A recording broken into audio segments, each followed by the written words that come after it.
over the last 10 years, myself and a couple of others have actually spent our times going on the archives trying to find new material. Between us all, we have actually brought over 500 new accounts of the Battle of Waterloo into the general domain. Now, when I tell you that the history of it for the last 190 years has been written on about 250 versions, we now have 750, you can imagine the amount of change that has brought to our understanding of the battle. Did women fight at Waterloo? Well, yes, I can start off with camp followers. Every army had camp followers. And we know, for example, that Marie Tête de Bois, who was a cantinière, one of the sort of ladies that actually helped them with sort of food and wine, etc., for the first Grenadiers of the Imperial Guard, was actually cut in two by a cannonball at the battle. Okay, so we know that. We also know that there were people like Quartermaster Alexander Ross's of the 14th Foot. His wife stayed on the battlefield and actually was told off eventually to leave the battlefield because she was such a dangerous place. And Captain Verner of the 7th Hussars recalls his Sergeant Major reprimanding his wife that was sitting on a little pony just behind him for dodging the bullets. She was ducking as the bullets went past, and he actually reprimanded her in the middle of the battle, saying, "For God's sake, woman, you know, keep her cool." There were also some heavily pregnant women on the battlefield. Martha Deacon, the wife of Ensign Thomas Deacon of the 73rd Foot, was heavily pregnant. Her husband was reportedly injured at the battle. She spent the night with her two children, dragging around the battlefield trying to find him amongst all the dead.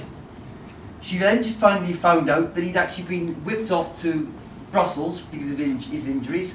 She promptly marched herself and the two kids to the 20 miles and actually then found her husband there, and in fact she actually gave birth on the 19th of June, the day after the Battle of Waterloo, and the actual young girl was actually named Waterloo Deacon. Now, there are a number of issues like that, and I could go on. There are other people that mention women being there, but there is a very unusual change as well, which is the fact that a couple of officers actually started looking at the dead the day after the Battle of Waterloo.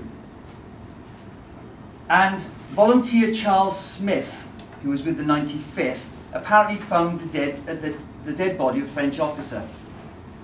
Now, I have to be careful how I put this, but according to Charles Smith, he found the body so intoxicating, he actually delved into the body to find out more about it.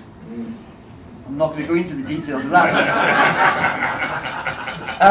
However, he actually discovered it to be the body of a very young, handsome, as he calls, female, who had actually fought in uniform and died in uniform at the battle. And also, Captain Henry Ross Lewin of the 32nd recorded that two dead French women were discovered in uniform.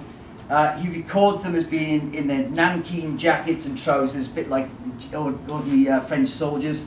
And they'd both been caught, one of them had been killed by a ball that had gone straight through her head. So it is clear that a number of women, particularly in the French army, seem to have actually managed to get into the ranks and hide their sex, and were allowed to do so, and actually died within the battle. So it's not just behind the scenes that the women were, they were right up front with everybody else.